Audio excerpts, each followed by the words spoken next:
Untuk itu, dengan hormat kepada narasumber yang telah hadir, yaitu Bapak Ali Anwar, Bapak Munawar Fuad, dan Bapak Ahmad Jelani, dipersilahkan untuk menempati kursi di depan. Silakan Pak. Bang Ali, ayo Bang Ali. Siap.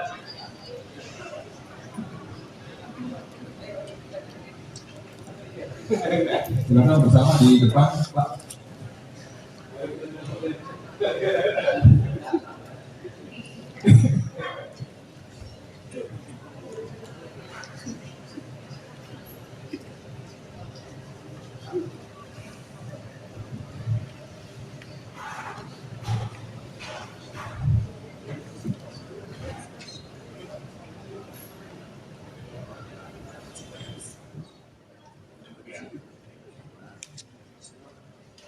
Para hadirin, di depan kita ada 3 narasumber yang akan menyampaikan materi sejarah dan aspek-aspek lainnya yang sekiranya itu akan mendukung usaha kita untuk menjadikan Kiai Munawi sebagai pahlawan nasional. Perkenalkan, saya Indra, dalam hal ini selaku moderator. Saya sebagai anggota tim peneliti dan pengkaji gelar daerah atau TP2GD Kabupaten Bekasi. Saya perkenalkan dulu masing-masing narasumber dengan kurang lebih pokok bahasan yang akan disampaikan nanti. Yang pertama, materi pertama nanti akan dibahas oleh mungkin agak lebih santai, namanya sebagai namanya Ahmad Jelani, tapi saya biasa panggilnya Bang DJ. Nanti Bang DJ atau Bang Ahmad Jelani akan menyampaikan tentang profil Kiai Munawi, karena beliau merupakan salah satu penulis buku tentang Kiai Munawi. Bang Ahmad Jelani bersama banyak ulama di ulama yang terkait dengan Kiai Munawi. Mungkin jika nanti akan lebih spesifik dengan era perjuangan dan zaman sebelumnya, karena beliau memang fokus di zaman perang, terutama di wilayah Bekasian. Yang terakhir akan disampaikan oleh Pak Munawar Fuad. Beliau merupakan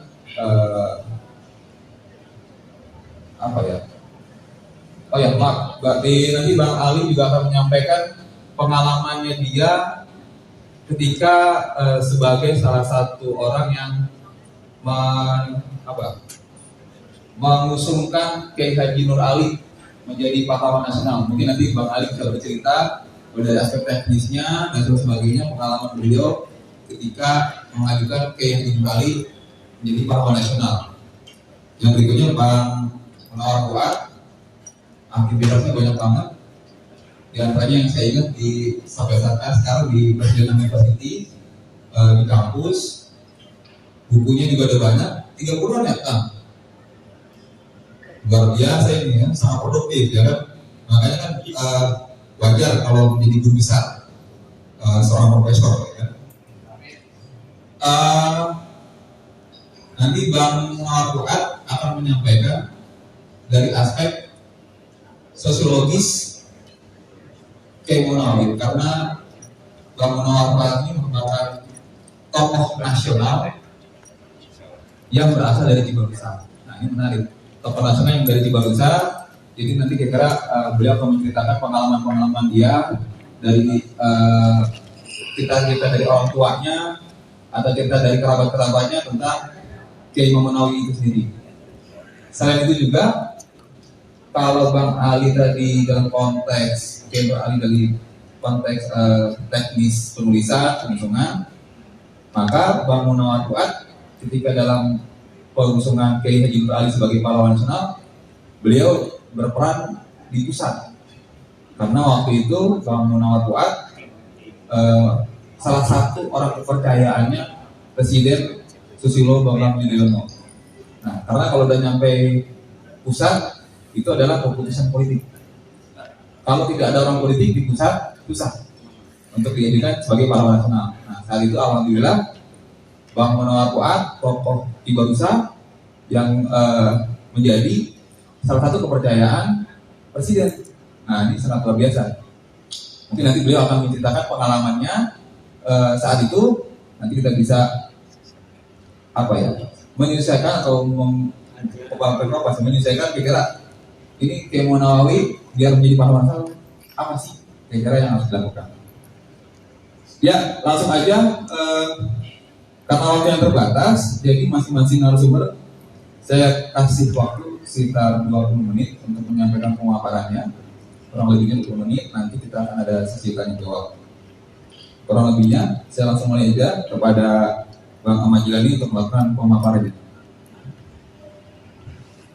Bismillahirrahmanirrahim. Assalamualaikum warahmatullahi wabarakatuh.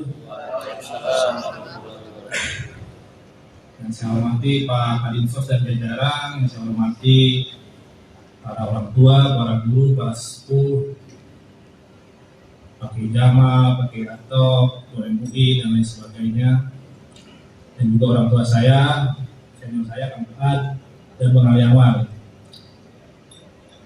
Saya sebenarnya berada di panggung ini, saya beberapa hari lalu itu bikin status gitu.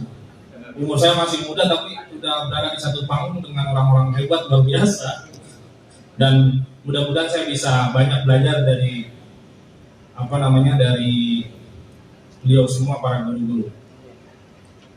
Kebetulan Bang Ali ini pas kuliah itu dosen pembimbing salah satu narasumber saya. Ketika dia dan Kang Fuad juga sering diskusi soal Laskar Hizbullah dulu Kang ya, tahun 2010 sejak pencanangan monumen Laskar Hizbullah. Nanti sebelum ke sana mungkin izinkan perkenalkan terlebih dahulu.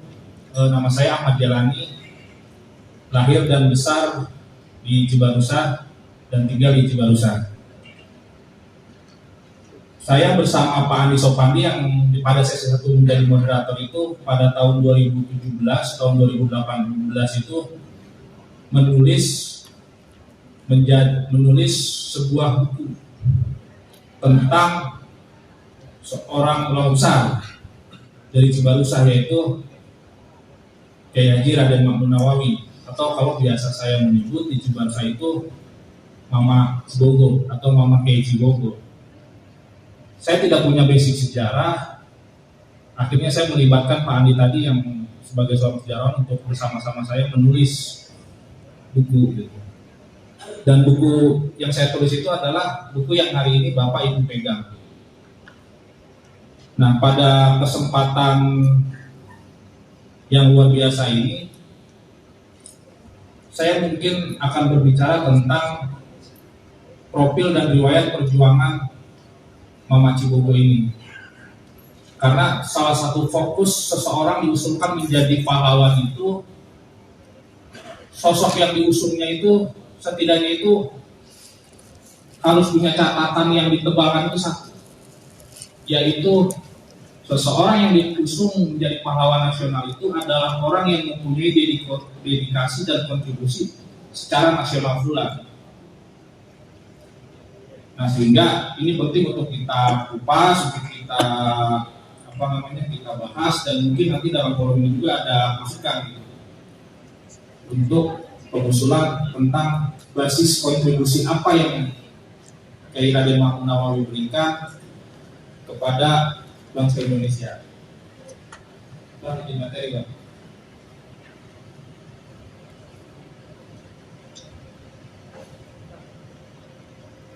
Ya, langsung. Ya.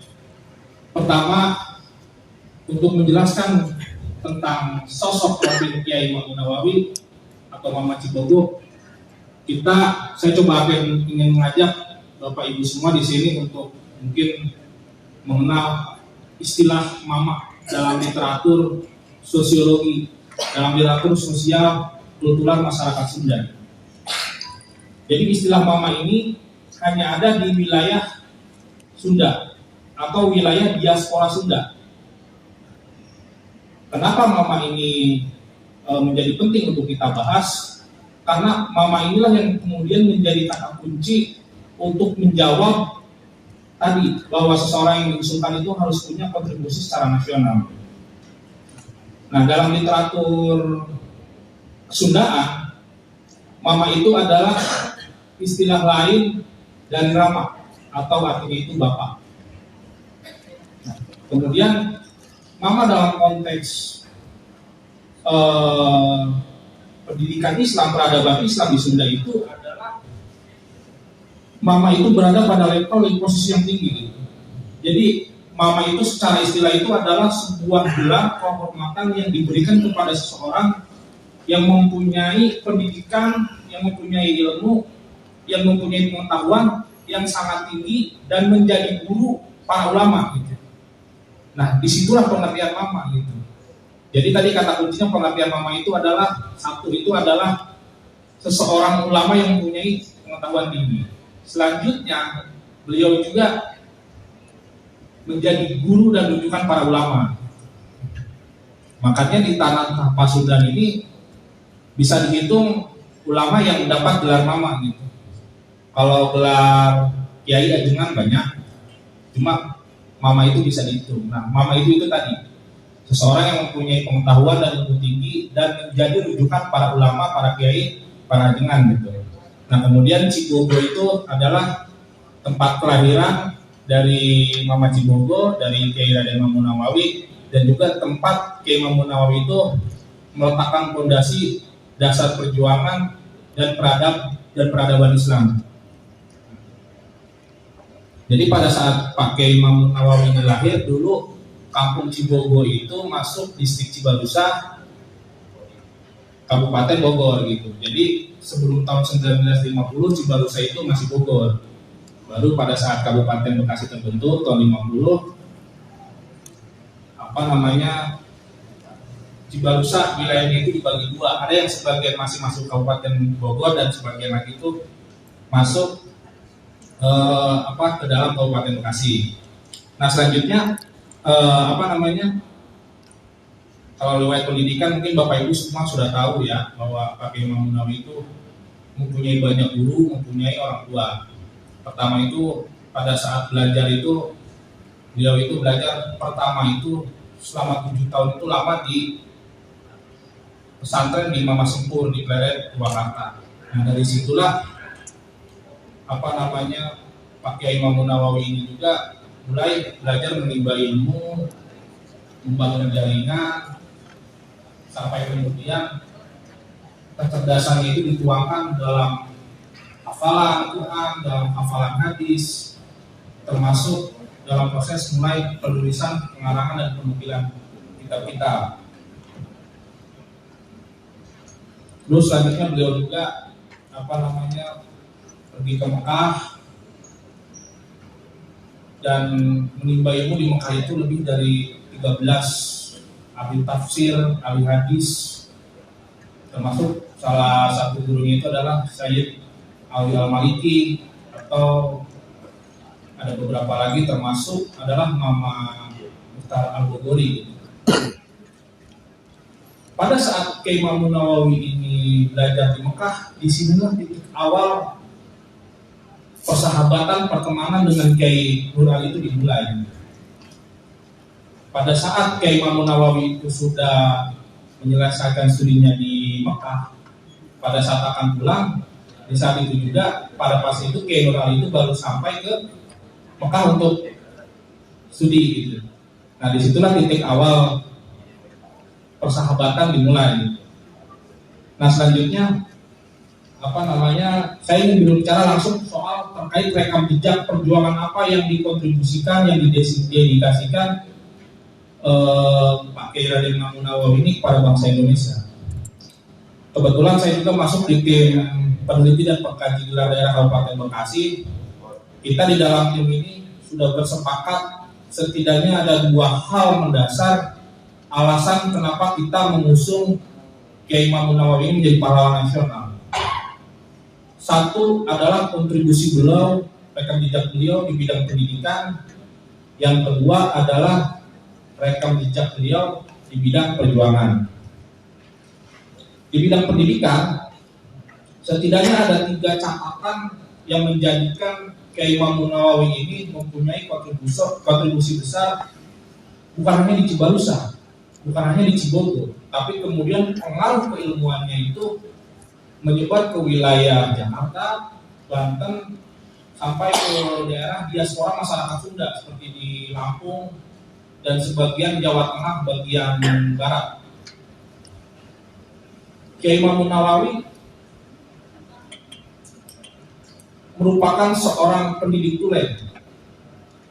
Bahkan nanti saya tampilkan, kami juga menemukan sebuah dokumen KTP, dalam keterangannya pun beliau sebagai guru ngaji. Tentu guru ngaji sekarang itu secara kultur, secara status sosial itu berbeda dengan guru ngaji zaman Orde Lama, zaman penjajahan itu berbeda. Guru ngaji pada fase itu tugas dan wewenangnya itu, pengaruhnya itu lebih besar dari sekedar ngajar ngaji, tapi juga menjadi guru umat. Pada saat itu pula Kiai Raden Mahmud Nawawi meletakkan fondasi dasar penyebaran agama Islam sebagai guru itu dengan mendirikan pesantren Al-Baqiyatus Sholihah. Pada masanya pesantren Al-Baqiyatus Sholihah ini pernah mendapatkan julukan sebagai pesantrennya orang Banten. Lah kok bisa gitu kan, pesantrennya dari Bekasi gitu. Nah ternyata ini punya cerita yang menarik. Kepulangan Kiai Imam Nawawi dari Mekah dan kemudian dilanjutkan studi ke beberapa pesantren di Jawa Timur seperti di pesantren Kediri, di Kediri. Kiai Imam Nawawi itu terlebih dahulu mendirikan pesantren di daerah Pandeglang, daerah Banten. Namun masa pendirian pesantrennya itu tidak lama, kurang lebih setahun. Lalu kemudian beliau pergi lagi ke Cibarusa, pulang dan mendirikan pesantren tahun 38. Nah, bisa kita katakan pesantren Al-Baqiyatus Sholihah ini adalah banyak pesantren pada masa itu yang sudah berdiri di Kabupaten Bekasi, tapi kemudian bubar dan tidak ada sampai sekarang. Tapi pesantren Al-Baqiyatus Sholihah masih eksis sampai sekarang dan bisa kita katakan adalah pesantren lama, salah satu tertua yang masih eksis. Ini kenapa penting untuk menjadi catatan? Karena disinilah letak dasar fondasi Kiai Imam Nawawi sebagai pendidik itu menyebarkan pengaruhnya sebagai guru lewat karya-karya, lewat kitabnya dan lain sebagainya. Nah, pengaruh pesantren Al-Baqiyatus Sholihah ini dengan kehadiran Kiai Imam Nawawi sebagai pengasuh dan pendidiknya itu dalam pertemuan data di lapangan itu pengaruhnya itu sangat luas. Bukan hanya di Cibarusa, bukan hanya di Bekasi. Karena apa? Karena Kiai Imam Nawawi ini banyak melahirkan kitab, menukil, mengarang. Dalam catatan sebenarnya ada 63 kitab yang tertulis. Tapi pada sampai hari ini ada sekitar 20 sampai 25 kitab yang secara utuh berhasil berhasil dialih mediakan gitu. Jadi sekarang kalau Bapak Ibu ingin baca kitab-kitab karya Pak Kiai Imam Nawawi ini bisa datang ke Dinas Arsip, di sana sudah ada dalam bentuk PDF. Nah, mayoritas kitab yang ditulis, dikarang dan ditukil oleh Kiai Imam Nawawi ini adalah kitab-kitab berbahasa Sunda dan dari berbagai cabang disiplin Islam. Ada ilmu tafsir, ada hadis, ada tentang ilmu falak, bahkan sampai tentang syair-syair, nadoman Sunda, termasuk hingga terkait risalah-risalah, khutbah dan lain sebagainya. Nah kemudian kitab-kitab inilah dibawa oleh para santrinya, dibawa oleh jamaahnya itu ke daerahnya masing-masing. Makanya pas ketika kami tim TP2 GD mencari data dokumen untuk pengusulan pahlawan nasional ini, lalu kemudian kami mengunjungi beberapa tempat di Jawa Barat, di Banten, yang merupakan murid dari Kiai Raden Mangunawawi ini. Dan ternyata kitab-kitabnya masih ada yang di Cibogo itu tidak ada, tapi ada itu di Palimping di Banten, di Kiai Aradi. Terus ada juga beberapa catatan tulis kitab karya yang ada di pesantrennya Kiai Ilmi di daerah Baros di Serang, Banten. Lalu ada banyak lagi cerita dari murid-muridnya Pak Kiai Mamun ini. Nah dari sinilah terlihat, oh ternyata lewat selain beliau sebagai pendidik, sebagai guru, pengaruh yang disebarkannya pun banyak lewat kitab-kitab yang ditulis. Hingga bertahan sampai hari ini dan masih banyak pesantren yang menjadikan kitab-kitab itu sebagai rujukan, dan banyak pesantren juga yang masih menggunakan kitab-kitab ini sebagai bahan ajar. Dari sini. Nah selanjutnya juga beliau juga sebagai ahli mufalak. Nah ini kemudian Kiai Mangunawawi ini terkenal menjadi seorang ilmu falak dan seorang Islam yang kemudian hingga hari ini mempunyai metode perhitungan tersendiri dan menjadi rujukan. Nah, selanjutnya, lalu apa yang menjadi rekam jejak perjuangan beliau di bidang perjuangan? Seperti tadi Bapak Ibu sudah tahu bahwa pelatihan Laskar Hizbullah itu diadakan pertama tingkat nasional di Cibarusah, yang diadakan oleh Mas Yumi saat itu. Mas Yumi itu ketuanya saat itu adalah Kiai Hasyim Asy'ari dan ketua mudanya itu Kiai Wahid Hasyim. Nah, Kiai Mangunawawi itu punya kedekatan dengan Kiai Hasyim Asy'ari, punya kedekatan dengan Kiai Wahid Hasyim itu saat beliau menimba ilmu di pesantren Teguh Jombang. Sehingga Pak Kiai Mangunawawi ini dipercaya untuk mendapatkan otorisasi pelaksanaan pelatihan itu sebagai penasihat informal dan juga sekaligus instruktur untuk pembinaan mental dan spiritual pelatihan. Kenapa pelatihan Laskar Hizbullah itu menjadi penting? Karena yang kita tahu bahwa pelatihan Laskar Hizbullah ini kan diadakan selama 3 bulan, dari bulan Februari sampai bulan Mei 1945. Lalu kemudian Indonesia merdeka di bulan Agustusnya. Nah dalam waktu beberapa singkat itu, dari 500 orang yang dilatih di Cibarusah, itu dalam sekian bulan yang sangat cepat itu, jumlahnya itu seluruh Indonesia mencapai 50.000 orang. Sehingga Laskar Hizbullah itu kekuatannya sangat diperhitungkan.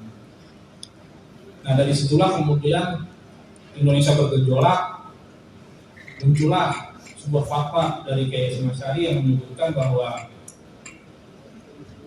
Hubul Waton minal iman ya, atau membela tanah air itu sebagian dari iman. Lalu kemudian muncul resolusi jihad, dan puncaknya itu terjadinya pertempuran Surabaya yang dimulai dengan tewasnya Jenderal Malabi. Dan Jenderal Malabi itu yang membunuhnya itu adalah santri alumni pelatihan Laskar Hizbullah di Cibarusah. Sampai kemudian anggota Laskar Hizbullah ini banyak ikut peperangan besar seperti di Ambarawa, di Bandung, dan lain sebagainya. Hingga kemudian pada tahun 1947 itu Presiden Soekarno kemudian membuat namanya itu Tentara Nasional Republik Indonesia, yang dimana Laskar Hizbullah itu dilebur ke dalam TNI. Nah disinilah titik poin relevansi antara Kiai Mangunawawi, antara pelatihan Laskar Hizbullah di Cibarusah dengan hadirnya TNI dan kemudian menjaga stabilitas pertahanan dan keamanan negara hingga saat ini. Seperti itu. Berapa menit lagi Bang? Nah soal Laskar Hizbullah nanti akan diteruskan oleh Pak.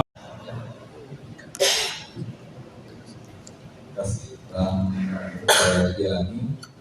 Untuk informasi di sesi pertama itu kita membahas dari aspek kalau bahasa sesi nasional ya, sesi nasional di ke nasional prosedural tahapan gelar pahlawan. Jadi kalau ada, karena beberapa yang nanya, oh 10 November kemarin kayak Mangunawawi nggak ada namanya, gitu kan?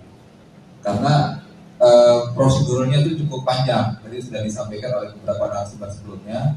Gitu. Jadi cukup panjang dari TPDWD kabupaten, terus naik ke TPDWD provinsi, dari TPDWD provinsi naik ke baru ke pusat. Jadi tahapannya cukup panjang dan ini informasi saja bahwa TP2GD Kabupaten Bekasi tahapannya baru menyelesaikan dokumen-dokumen arsip-arsip untuk diserahkan ke pihak TP2GD provinsi. Jadi tahapannya masih panjang. Jadi mohon bantuan doanya, morilnya agar ini kita bisa sukses dan berhasil. Dan sesi kedua ini lebih fokus kepada memang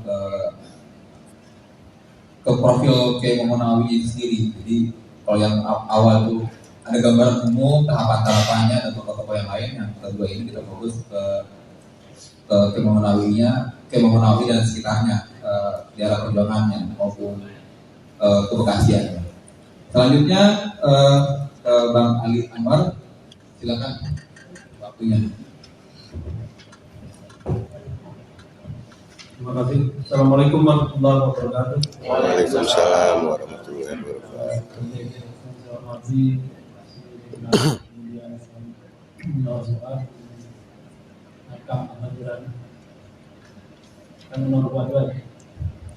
Baru saya itu cenderung enak panggilnya Akam. Kalau Bekasi abang lagi. Ya di sini dari dinas, kemudian para kiai, ahli ulama, teman-teman, swahibah. Alhamdulillah hari ini kita bertemu dalam rangka mengusung Kiai Haji Raden Mahmud Nawawi sebagai calon pahlawan nasional. Sebelumnya dari Cibarusah.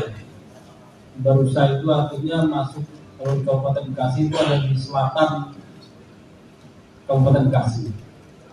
Nah sebelumnya kita sudah mengusung Kiai Haji Nur Ali, alhamdulillah menjadi pahlawan nasional. Beliau dari sebelah utara Kabupaten Bekasi. Jadi amat lengkap. Ya kalau kita perjuangkan, insya Allah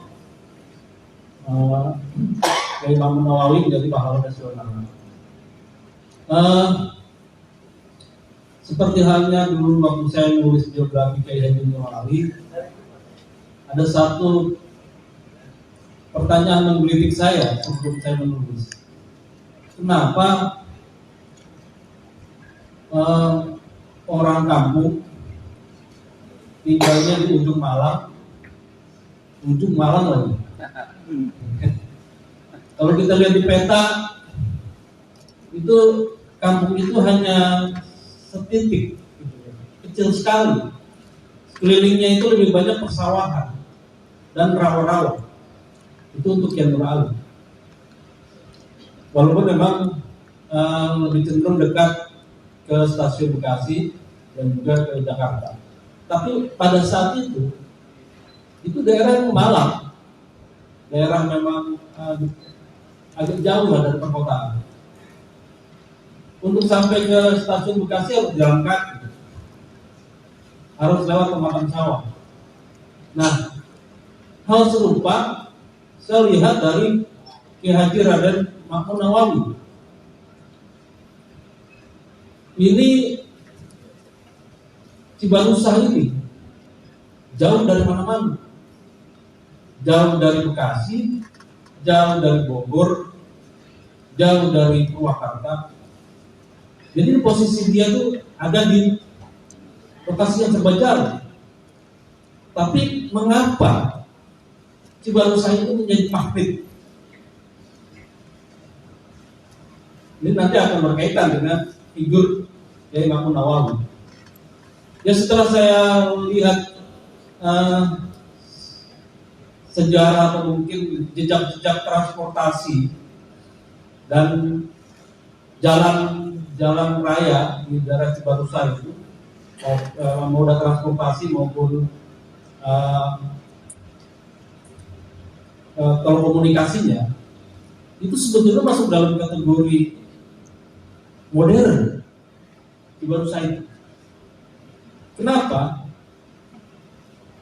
Ada satu peta pada masa VOC itu ternyata ada jalan raya yang menghubungkan antara Banten sampai Bogor lewat Jasinga. Kemudian dari Jasinga masuk ke Bogor, dari Bogor masuk ke Cibinong, Cibinong masuk ke Cibarusah. Dari Cibarusah, jalan itu ini bukan jalan denda. Ini jalan yang betul-betul dibuat oleh nenek moyang kita dulu sebelum ada jalan denda. Jadi dari Cibarusah itu nyebrang Cipamingkis, lantas masuk ke Tanjung Pura. Dari Tanjung Pura masuk ke Kerawang, dari Kerawang lantas ke Subang, Subang masuk ke Ciamis Tasik. Yang kemudian oleh banyak orang dianggap itu jalan raya Pajajaran. Jadi dibangun pada masa lalu. Ya. Jadi Cibarusah itu dilintasi oleh sebuah jalan raya modern pada saatnya, pada abad-abad menurut saya itu 15, 16. Jadi sudah dilewati. Sebelumnya kan transportasi itu menggunakan jalur air, dan jalur air itu melalui Sungai Cipamingkis, kemudian masuk ke Citarum, dan Citarum itu sampai ke Muara Citarum. Yang pada masa lampaunya itu di Citarum itu, di pinggir Citarum ada satu kompleks pergantian di Batu Jaya. Dan kemudian kita lihat ada temuan-temuan di Cibarusah juga, itu beliung persegi yang sama ditemukan juga di daerah Bumi, Babelan, dan juga di Batu Jaya. Kemudian pada masa berikutnya Cibarusah itu masuk dalam wilayah tuan tanah atau lanhir di Alnor ya, Icul Alnor. Icul Alnor itu kalau nggak salah orang Ancis atau itu orang Belanda. Dia wilayah dia sebagai tuan tanah yang tanahnya itu membentang dari mulai Bogornya di Citerep ya, Citerep, Cilengsi, Jonggol, Cibarusah, terus sampai ke Lemah Habang. Amat luas. Jadi satu orang tuan tanah zaman dulu itu wilayahnya amat luas. Nah, Cibarusah ini posisinya di tengah-tengah. Di daerah dari Cibarusah ke arah Citerep itu daerah perkebunan karet.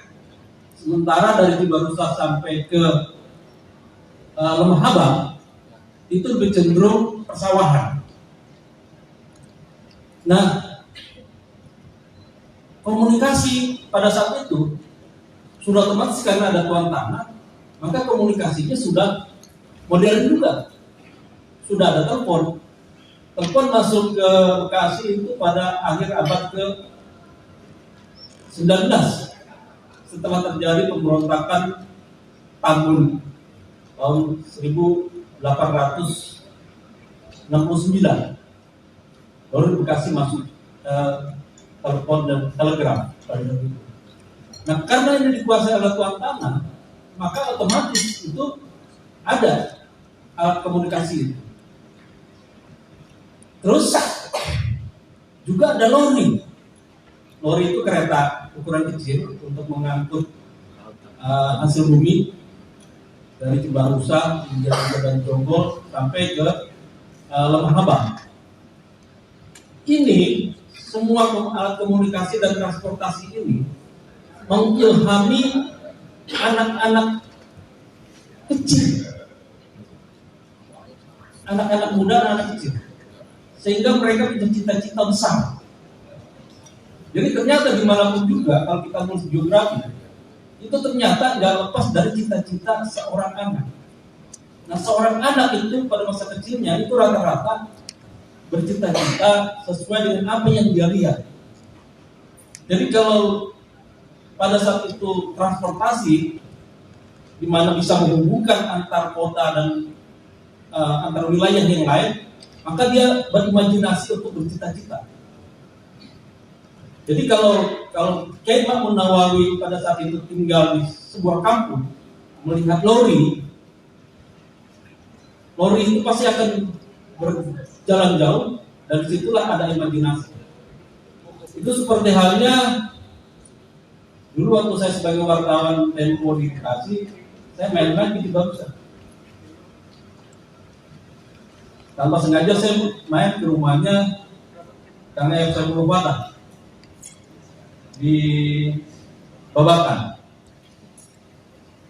Saya tanya sama kakaknya yang perempuan, yang guru, siapa namanya? Itu Pina. Iseng-iseng, dulu Kang EF cita-citanya apa waktu masa kecil? Katanya pengen naik pesawat. Kenapa? Karena di atas di Barusa itu kadang-kadang suka melintas pesawat. Jadi di teras itu dia suka duduk sambil pegangan itunya, setelah baloknya gitu, karena tiangnya kan. Dia berimajinasi bahwa dia sedang naik pesawat. Saya rasa kan Umar Buat juga pasti punya pemikiran begitu. Kenapa beliau lahir kemudian menjadi melanglang buana kemana-mana? Itu pasti si Barusa itu punya magnet yang kuat untuk bercita-cita bagi seorang anak. Nanti akan tahu. Nah, itulah yang kemudian membuat Kiai Ma'mun Nawawi itu punya cita-cita besar. Dan kebetulan orang tuanya mendukung penuh dan juga masuk kategori perantau karena suka jualan Alkitab ya. Suka jualan kitab. Orang yang jualan kitab itu kan pasti wawasannya luas. Dan dia punya keinginan untuk merantau. Makanya keinginan mulia dari Kiai Ma'mun Nawawi kecil itu selalu didukung. Maka nggak tanggung-tanggung. Menurut saya nyantritnya Kiai Ma'mun Nawawi ini melampaui Kiai Nur Ali. Kalau Kiai Nur Ali itu kan dari Bekasi ke Klender, ya kan? Dari Klender Kiai Nur Ali. Jadi kemudian langsung ke Mekah, balik lagi. Nah, Kiai Ma'mun Nawawi ini dari Cibarusa ke Purwakarta, dari Purwakarta kemudian ke Mekah. Dari Mekah dia pulang didorong oleh ayahnya untuk ke Kediri, Jombang Kediri. Kemudian dibalik lagi, lantas dia ke guru-guru lain yang ada di bilangan Betawi dan kemudian juga Banten. Cuman memang perbedaannya, Kiai Nur Ali walaupun dia cuma beberapa, cuman dia waktunya lama. Jadi di Mekah misalkan itu bisa sampai 6 tahun. Nah, Kiai Ma'mun Nawawi sebentar 2 tahun. 2 tahun pindah ke tempat lain dalam jangka waktu yang singkat tapi banyak. Nah, ini merupakan bukan hanya dia mendapatkan ilmu yang begitu melimpah, tapi juga punya jaringan yang begitu luas sejak saat itu. Nah, tadi transportasi, alat komunikasi itu membuat jadi mempermudah. Jadi kalau saya dapat cerita orang tua zaman dulu, kalau mereka itu mau silaturahmi ke sahabatnya, itu bukan cuma sekedar datang lantas pulang atau tempat tinggal, biasanya menginap.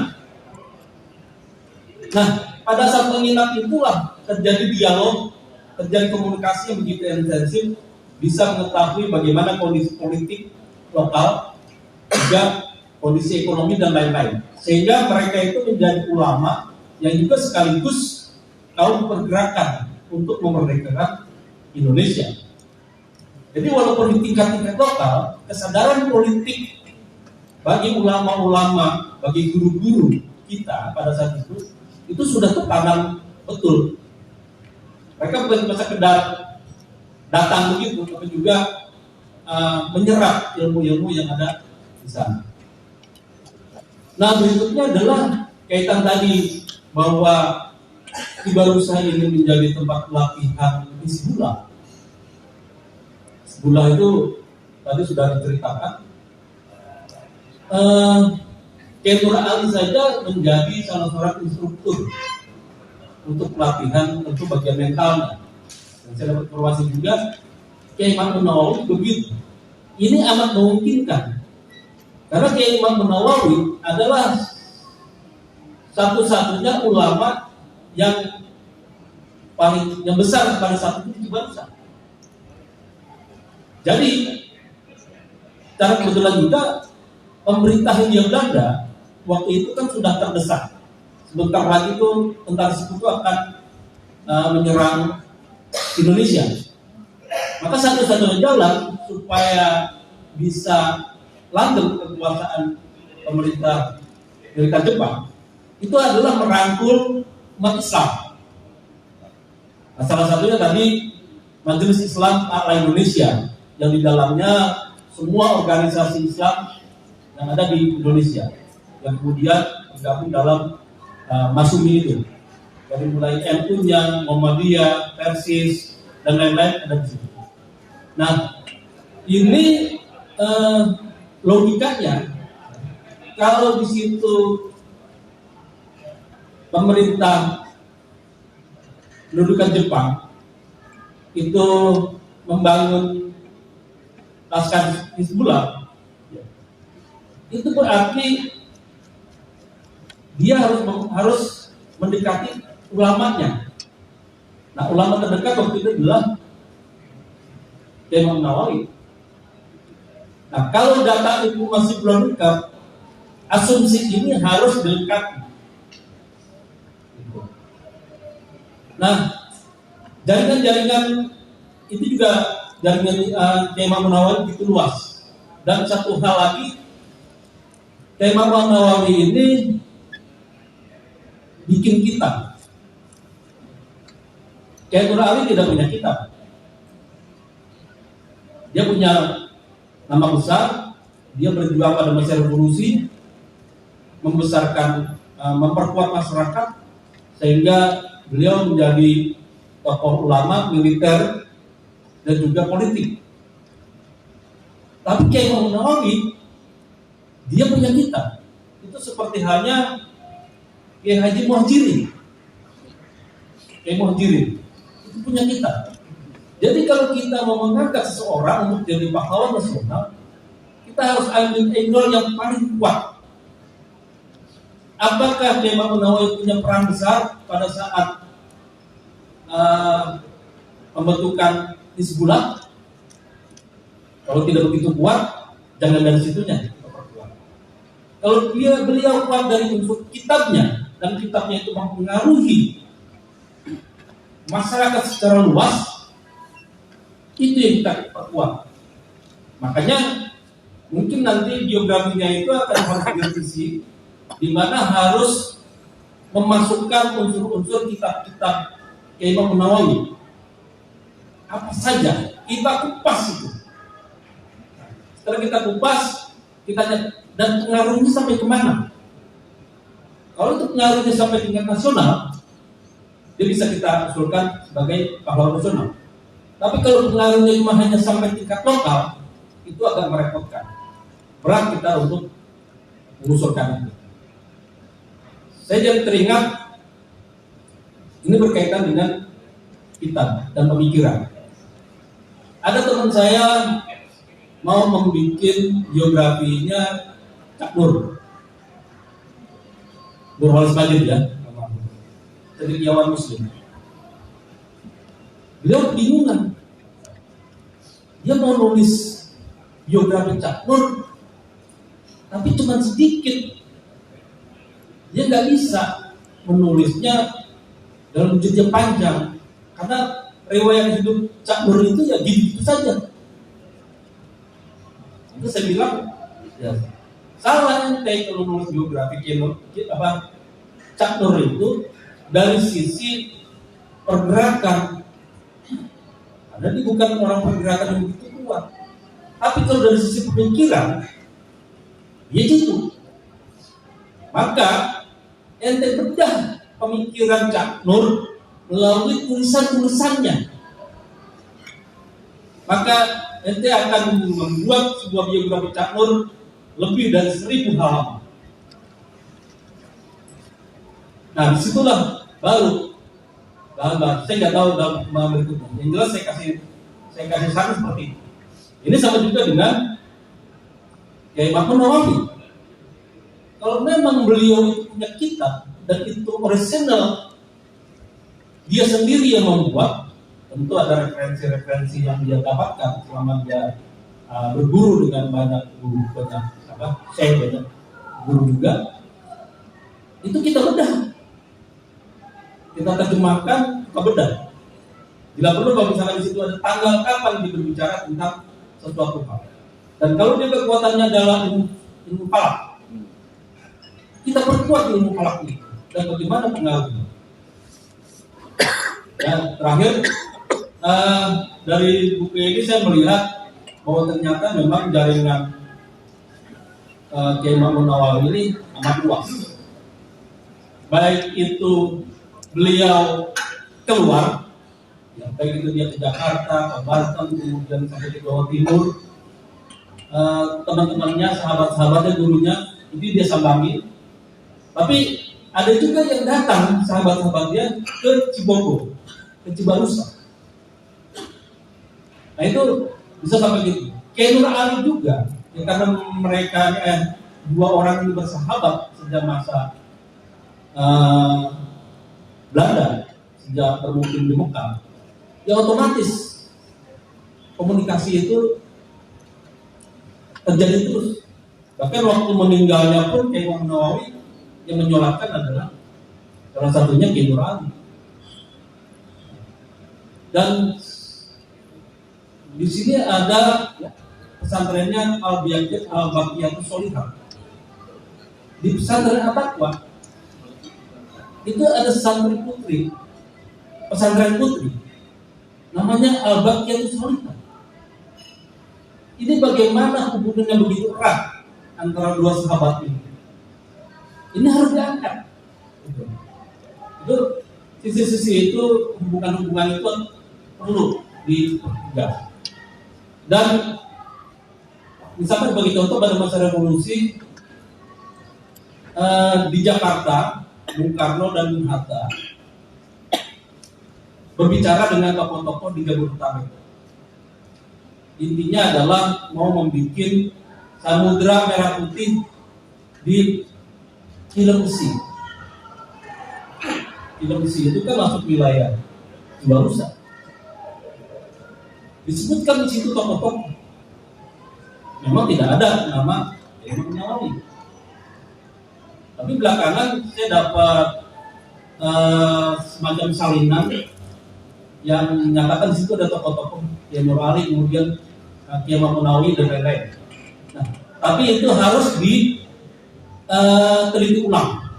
Karena saya lihat itu bukan tulisan asli, lebih cenderung salinan. Tapi salinan kalau memang itu sahih, itu masih bisa. Memang Bung Karno tidak bisa hadir pada saat itu, karena beliau harus ke Jawa Timur. Tapi Bung Karno membuat sambutan tertulis yang kemudian dibacakan pada saat apel akbarnya istilahnya, pada saat itu di Cilengsi. Dan kalau itu bicara soal Cibarusa dan Cilengsi, saya berkeyakinan di situ ada peran Kiai Mahmud Nawawi. Mungkin itu sementara. Terima kasih. Assalamualaikum warahmatullahi wabarakatuh.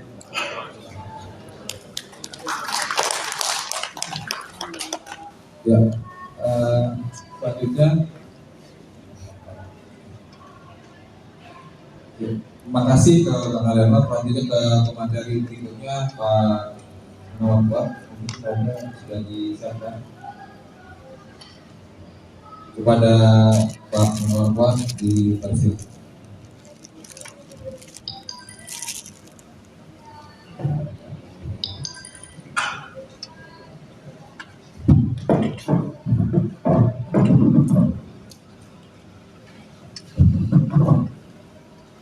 Bismillahirrahmanirrahim.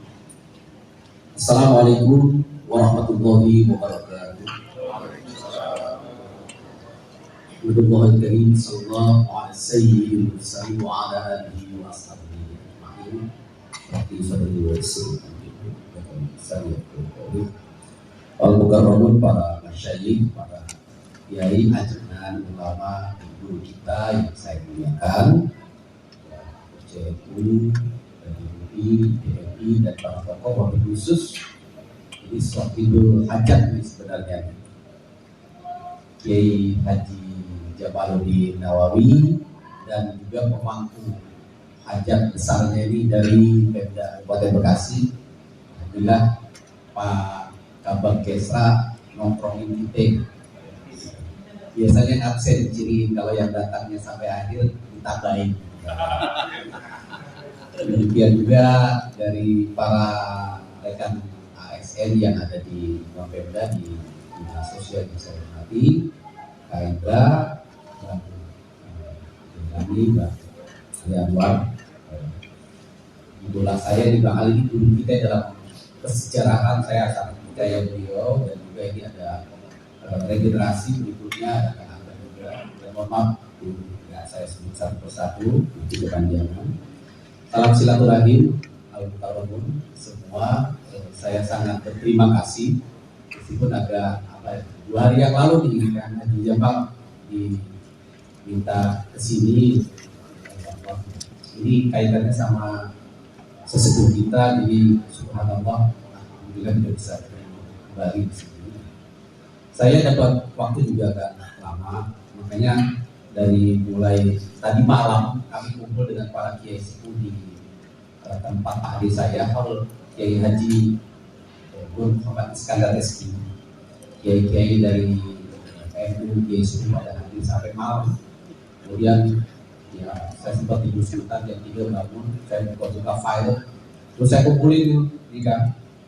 Jadi ada sekitar 35 halaman yang saya kumpulin sampai habis subuh, yang memang apa yang kita bahas hari ini, kalau budaya santri ya Pak Kiato, jangankan menganalisa, kita membahas dulu ada gitu.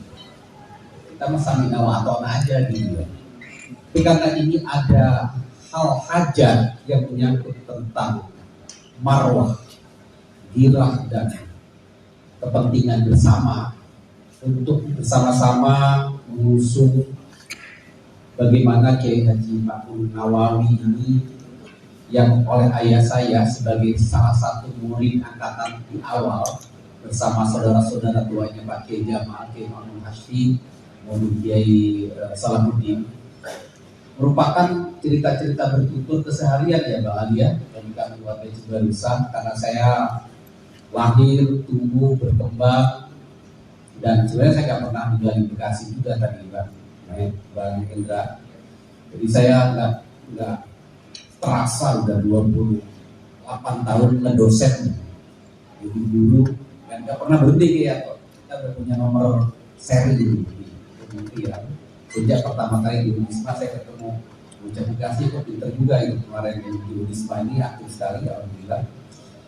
Nah, saya ketika membicarakan ini, tentu di masyarakat kami memang tidak ada nama lain yang saat itu menjadi panutan, teladan, inspirasi, dan juga sesuatu yang membuat hati, yang memberkati. Itu kan bahasa-bahasa kaum santri begitu. Karena waktu itu saya oleh kakek buyut dibabakan, disuruh pokoknya nyantri aja terus. Kalau Bang Eek disuruh belajar ilmu dunia katanya, saya disuruh belajar ilmu agama, katanya gitu kata bapak kita dulu tanya. Jadi cerita bertutur itu tentang sosok anak kiai kan, waktu itu judulnya lebih simpel. Itu dari ayah saya. Ya kami menyebut kebetulan juga lahirnya itu tahun 1937 pas masjid itu direnovasi. Jadi saya ada sedikit koreksi dari tuturan cerita sejarah itu. Masjid Al-Mujahidin itu baru dinamakan Masjid Al-Mujahidin itu tahun 1937 oleh Kementerian Agama Belanda ketika direnovasi itu Pak. Nah sebelumnya itu terdapat banyak misteri yang menurut tuturan juga dikaitkan dengan berbagai sumber informasi itu berdiri tahun 1619. Makanya saya ketemu di beberapa buku terkait dengan Pangeran Jayakarta dan seperti itu. Nah, saya bukan ahli sejarah, meskipun kebetulan PhD saya di Malaysia di jurusan sejarah. Saya mulai yang pertama, apa sih enaknya daerah itu punya pahlawan nasional? Tolong digeser dikit ya ke bawah. Ini momentum yang gak bakal saya lupa. Yang saya tahu referensi utama saya tulis oleh Bang Alianura. Terus saja terus, karena ini bukan PowerPoint. Terus naik lagi. Oke, naik lagi. Ini momentum yang gak bakal saya lupakan karena Kiai Haji Nur Ali yang juga kita dengar namanya begitu santer gitu, tapi kita bocah-bocah Bekasi itu juga dengar semuanya. Itu butuh 14 tahun setelah beliau wafat untuk menjadi pahlawan nasional yang beliau negara, dan butuh 4 presiden. Itu bang ya. Nah saya tanya sama Pak Kesra itu, kamuan gimana nih tahun depan bisa begitu kan ya tadi. Ini 4 presiden Pak. Pak Habibie, enggak, Pak Harto kan belum tidak, belum ada proses. Karena Pak Harto nggak mau pakai Nur Ali, nggak mau. Dan dia meninggal di ujung pemerintahan Rezim Soeharto. Itu gimana? Pak Habibie udah mulai tuh, Pak Ali teriak-teriak tuh, semua zaman Gus Dur sempat kita keburu diturunin ya, ada yang ngambil gitu. Padahal kalau presidennya Kiai ini kayak gampang tuh, iya, masuk ke Presiden Megawati, nah, belum nyambung juga tuh, dilalah bukan karena jalan PSB, panjang proses perjuangannya itu. Nah, alhamdulillah dari beberapa sejarah atau proses itu kebetulan saya jadi ikut jaga gawang. Bukan saya yang secara formal, saya menjadi salah satu inti presiden yang ikut merekomendasi dan bawa berkas itu namanya Kiai Haji Ma'ruf Amin. Tolong ya. Beliau adalah Watim Pres yang memberikan saran-saran keagamaan kepada presiden. Kami bertiga diskusi dengan Profesor Dr. Masyuri Adi di kantor. Nah, jadi foto ini unforgettable, ini sangat historical. Saya masih ada muda waktu itu, belum ada.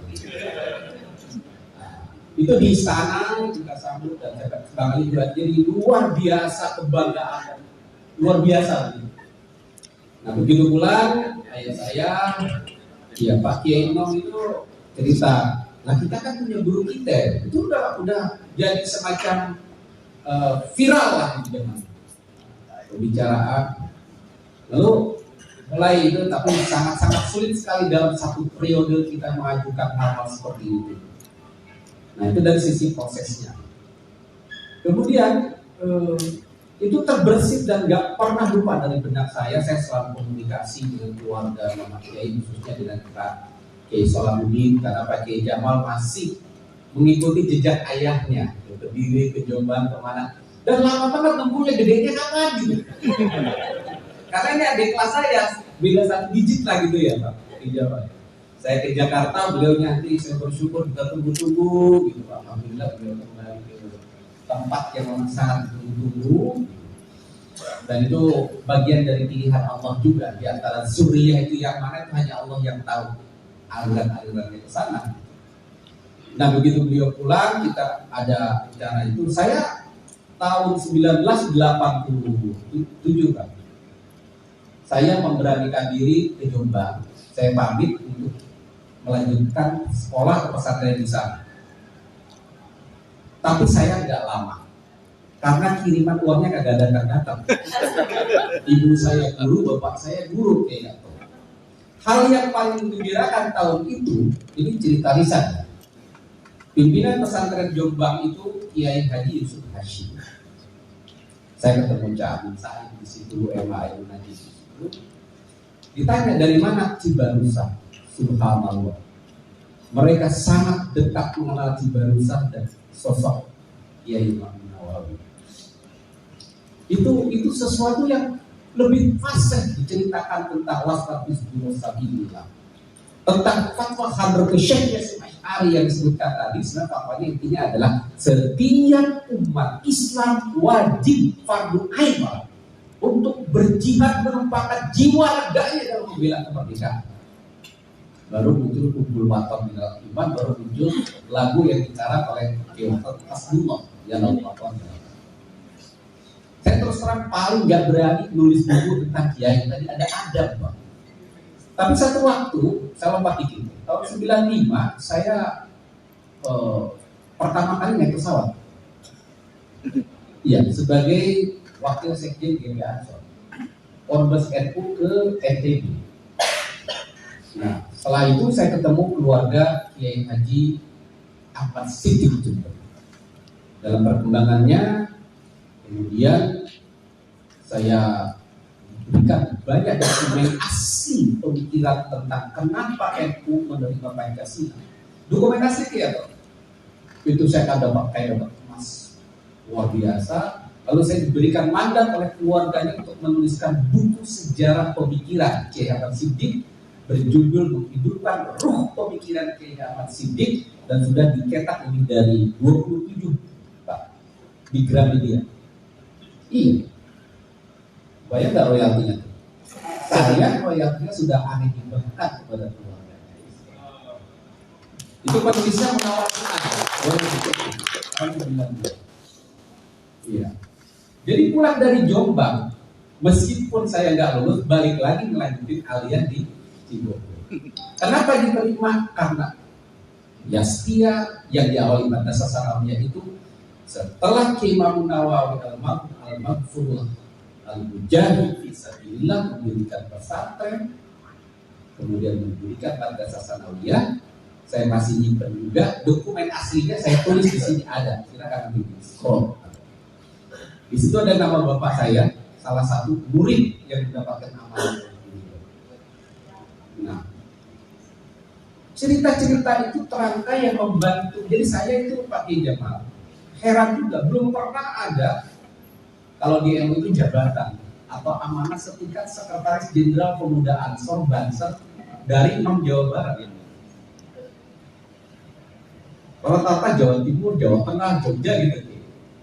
Saya kok malu, kenapa? Karena saya barokah cerita-cerita itu. Kalau Kiai Jamal masuk situ, saya bukan nggak ada apa-apa yang singa ada lawan Kiai Jamal putranya langsung. Nah, saya mendengar cerita bagaimana siapa Kiai Nawawi, Mama Kiai Nawawi dari ayah saya itu seorang pejuang, seorang Kiai Sufi, ini penting sekali. Kiai Sufi, Kiai tarekat yang di dirinya tidak pernah berhenti berzikir. Kalau ibu saya cerita yang sering ke Mawabah ngaji di majelis taklim, kalau jalannya itu tunduk. Ini berbeda, Allah berikan takdir karakter Siga Bekasi dan Bisono. Itu hebatnya itu, Gusti Allah ngasih keseimbangan. Yang satu itu pergi zikir, merenung, tafakur, menulis. Jalannya pun pakai bakiat sampai gak kedengeran. Saking pelan-pelan, tapi selalu menatap semua orang dengan tersenyum. Itu saya ilustrasikan di situ, gambaran cerita. Ibu saya masih ada. Ibu saya namanya Ibu Nah, bapak saya Pak Noh. Gitu. Jadi Ibu Nah, Pak Noh itu gurunya Mas Aga itu, karena dari itu dokumen tulisan beliau selalu pakai bahasa Arab dalam mendirikan Madrasah Sanawiyah. Setelah sukses mendirikan anak-anak asli. Dan banyak sekali dokumen. Kenapa? Ada satu yang beliau seorang intelektual. Baik, mari kita hitung. Bang Ali sudah menyarankan saya tadi, coba lihat peristiwa-peristiwa sejarah besar di negeri ini. Satu misalnya, beliau lahir tahun 2012. Itu memang 1912. Itu kelahiran Muhammadiyah. Bayangkan ketika ada pendirian Nahdlatul Ulama. Beliau usianya 14 tahun. Beliau seorang santri, itu pasti ada benang merah. Karena santri, kiai, pesantren identik dengan Nahdlatul Ulama. Betul kan? Nah, maka carilah benang kusut atau namanya jarum di jeram itu, bukan jeram itu, di Nahdlatul Ulama dan lingkungannya, ekosistemnya. Coba baca buku Jaringan Ulama Nusantara dari Kiai Mardi Azra atau ada buku lain. Saya punya buku-buku banyak sekali, saya membeli buku itu, buku-buku tentang itu. Nanti silakan Bang kali ya. Ketika meledak atau Sumpah Pemuda itu kan nasional. Beliau 16 tahun, seorang santri. Gak mungkin nggak gitu dengan gerakan-gerakan itu. Ketika tahun 45 beliau 33 tahun, ketika tahun 65 beliau 53 tahun. Apa yang terjadi? Ayah saya dengan Kiai Ma'mun Hashmi bolak-balik menjenguk Kiai Ma'mun Nawawi di penjara karena difitnah terlibat G30 SPKI anti Pancasila. Dan Kiai Sufi menuangkan segala bentuk pemikirannya, keresahan hatinya itu melalui tulisan, entah itu menukil, entah itu menyadul, entah itu membuat semacam tasbih atau semacam syarat terhadap kitab-kitab yang terkait dengan beragam ilmu pengetahuan. Dan yang paling sulit itu rata-rata ulama itu adalah ilmu falak itu matematika, itu ilmu astronomi. Jarang sekali ada kiai-kiai yang masuk ke ilmu-ilmu tersebut. Sementara matematika adalah ilmu dan sejarah ibunya ilmu. Jadi lengkap sekali. Nah, kalau Mas Cokroaminoto sebagai pahlawan pergerakan mendapatkan pahlawan nasional dengan perjuangan pendidikannya, dan anak-anak kita hafal 3 hal pesannya, ini 3 nih. Kepada Bung Karno disampaikan kalau Indonesia mau merdeka, mau hebat, maka 3 prinsip itu: murni-murni tauhid, setinggi-tinggi ilmu, sepintar-pintar siasat, maka kau akan bisa memerdekakan Indonesia. Nah, hal lainlah terkait dengan bagaimana menelusuri jejak-jejak itu. Beliau kiai dengan berbagai background sangat-sangat keilmuan ini pentingnya. Maka basic beliau adalah penguasaan literatur kitab kuning. Maka akan sulit seseorang yang tidak memahami kitab kuning bisa menggali, menyelami secara utuh pemikiran beliau. Karena itu saya tulis di dalam secari kertas ini, judul yang saya tulis 30 halaman ini, menghidupkan roh perjuangan dan pemikiran. Kalau perjuangan dari sejarah sudah diungkap tentang relasi, konektiviti dan interaksi dengan peristiwa-peristiwa dan aktor-aktor pelaku-pelaku itu mudah. Tetapi bagi saya substansi inti, esensi dari Kiai Ma'mun Nawawi adalah kontribusi besarnya terhadap ilmu pengetahuan dan itu mencerdaskan kehidupan bangsa yang diperjuangkan di dalam UUD 45 itu, bukan hanya bicara tentang visi. Nah, beliau jelas berjuang.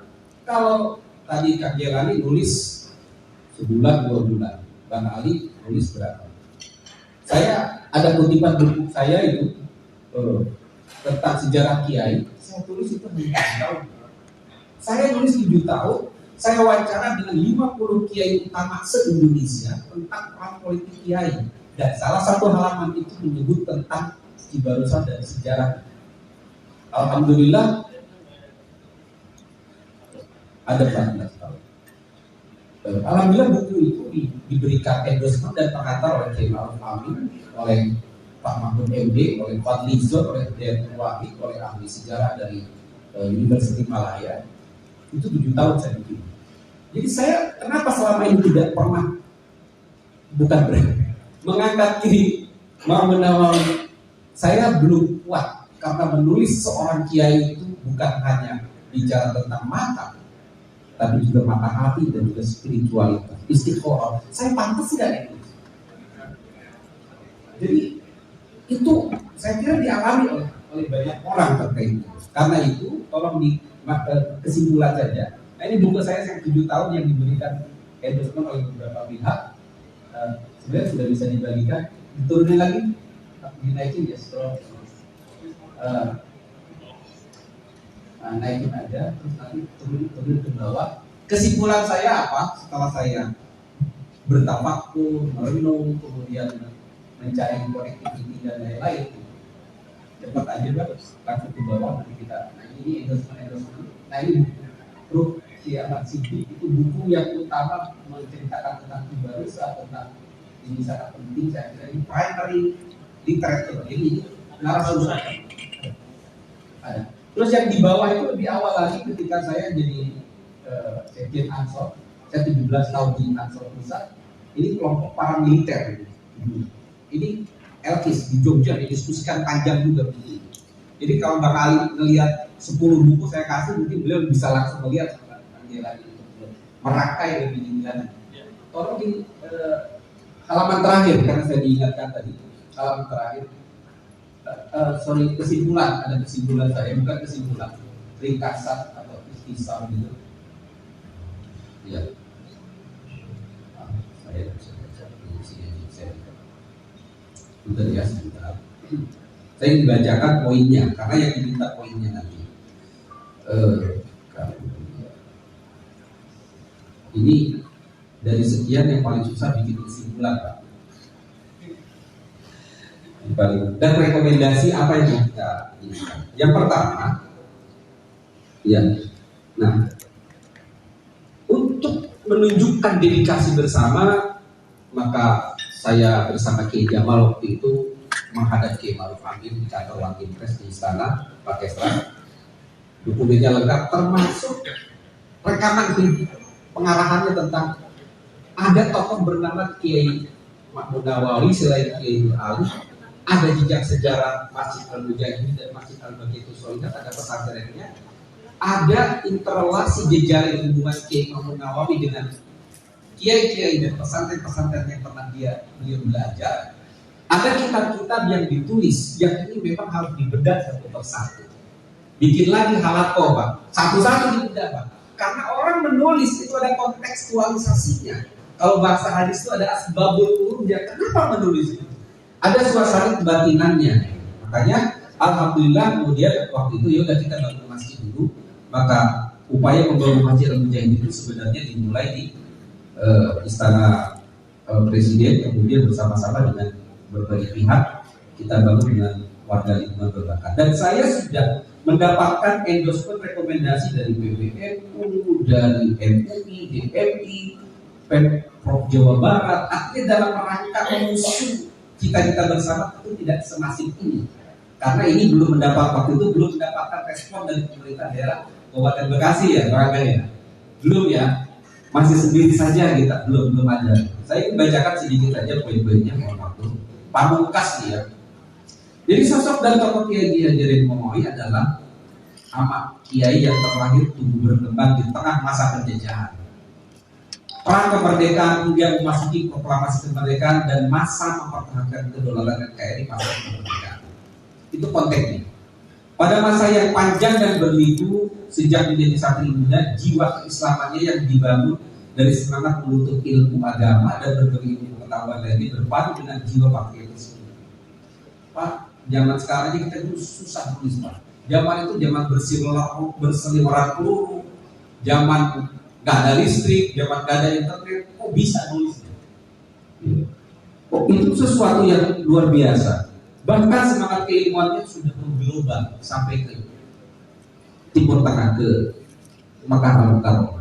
Kemampuannya mendedikasikan paduan antara roh perjuangan dan jihad pemikiran membuat anak kiai juga menulis banyak karya. Karena itu ketika beliau kemudian terpilih daerah Cibarusah menjadi tempat pusat pelatihan laskar Hizbullah Sabilillah bersama para sahabat Kiai Ali yang menjadi ketua waktu itu Mas Yudi, karena beliau pemimpin yang terbuka Kiai Ali itu. Saya selain bukunya karangan Bang Ali, saya banyak sekali sering ngobrol dengan Kiai Ali tentang Kiai Ali langsung dari beliau. Kata Kiai Ali memang harus ada pembagian tugas. Dia selalu mengutip ayat walaula nafaru min kulli firqatin minhum ta'ifatun liyatafaqahu fiddin. Itu kan ayatnya jelas, jangan semua belakang di medan perang. Ada juga yang mengisi pendidikan. Jadi bukan persoalan Kiai Nur Ali kagak bisa tulis tuh. Bukan persoalan karena Kiai Nawawi kagak bisa perang. Emang dua orang itu udah bagi tugas. Ayatnya ini itu saya diceritakan oleh Kiai Amin Pak. Itu saya tulis di situ. Itu luar biasa itu. Gitu. Nggak ada yang teriak-teriak terus Bekasi Utara pemekaran apa nggak ada. Tetap bersatu dua tokoh. Silakan saja aspirasi. Nah, rekomendasi saya silakan dibaca. Satu, penulisan sejarah Bekasi sebagai sebuah daerah dengan segala kekayaan nilai sejarah, tradisi, budaya dan peradabannya memang masih belum tuntas, belum final. Kata Bang Ali, ya, unfinished, never ending, dan memang gak akan finish Bang, karena akan selalu terbuka. Nah, perlu dilakukan penulisan lanjutan secara lebih terpadu dalam berbagai sudut pandang, secara komprehensif, terpadu dan menyeluruh dengan menjadikan sumber materi yang ada sebagai bahan utama yang penting dan bernilai, yang syamil dan takam. Kalau bahasanya kayak atau kayak begitu. Yang kedua, yang ketiga Pak, ini penting, melakukan riset naskah dan kajian khusus atas karya-karya. Nah, ini cacat. Karena di situ cara memahami itu pakai ini. Dan itu bukan hanya tulisan Arab berbahasa Sunda. Udah campuran dengan bahasa-bahasa gaya pesantren itu. Yang itu kosakata, narasi, diksi, kitab-kitab kuning. Dan beliau sebagai ahli ilmu alat, ilmu yang paling sulit terus terang. Saya aja nggak hafal lah urusan begitu. Berarti jamaah apa urusan begitu. Nah, jadi itu perlu dikaji secara mendalam. Saya kira saya usul ke Pak Kesra dan Dinsos tolong dianggarkan Pak. Kalau kurang nanti saya rekomendasi lewat bupati. Jadi anggarannya kapan. Jadi jangan berhenti mau tahun ini gaspol, tahun depan harus sudah jadi. Mudah-mudahan ya Allah ini dikabulkan ya.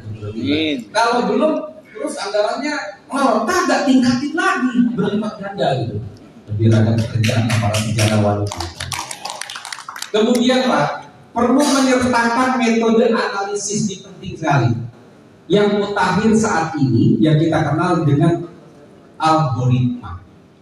Kemudian bibliometrik analisis berbasis fokus. Itu sekarang kalau melihat karya apapun tentang siapapun pakai alat itu Pak. Dan yang terakhir adalah yang sifatnya turn it in. Semua tahu kan sebuah buku karya itu nanti oleh mesin dilihat ini plagiat atau bukan, asli atau enggak. Ini cuma numpang-numpuk keaslian originalitasnya seperti apa. Jadi segala hal dipakai. Di sini butuh kejujuran dalam menulis ini untuk membuka. Saya cerita kembali tadi untuk mengungkap Kiai Imam Nawawi itu, satu memang ada keluarga, kedua para alumni pesantren dan Yastia, dia punya bapak, dia punya kakek, dan murid-murid lain yang tersebar serta jaringan pesantren dan ulama yang ada. Kemudian, nah, perlu ada sebuah terakhir rekomendasi saya, melakukan gerakan multi kolaborasi. Belum lama saya ketemu Pak Dandet. Saya ceritain ini Pak Dandet. Lalu Pak Fuad apa sarannya? Pak Dandet bikin tubuh dong, karena Pak Gubernur sudah bilang bikin jalan. Bikin tubuh perjuangan yang hebat, gak tau gede gimana, tinggi setinggi-tingginya. Karena butuh simbol, butuh personifikasi, butuh simbolisasi. Atau bikin event-event, bikin gerak jalan versi Laskar Hizbullah dari mulai Lipo sampai Cibubur misalnya. Bikin lagi apa? Karena apa? Apa artinya ada penamaan jalan kalau kemudian yang muncul di sepanjang jalan itu adalah kekumuhan, tanpa tidak ada efek dan sebagainya. Ujungnya ke Pak Kesra lagi Pak. Belajar dari kita melihat bagaimana saya ke Turki, Hagia Sophia, bagaimana sejarah-sejarah dimuliakan, itu pasti ada relevansinya dengan upaya memuliakan sejarah dan menyejahterakan masyarakat lingkungan sekitar. Terima kasih. Assalamualaikum warahmatullahi wabarakatuh.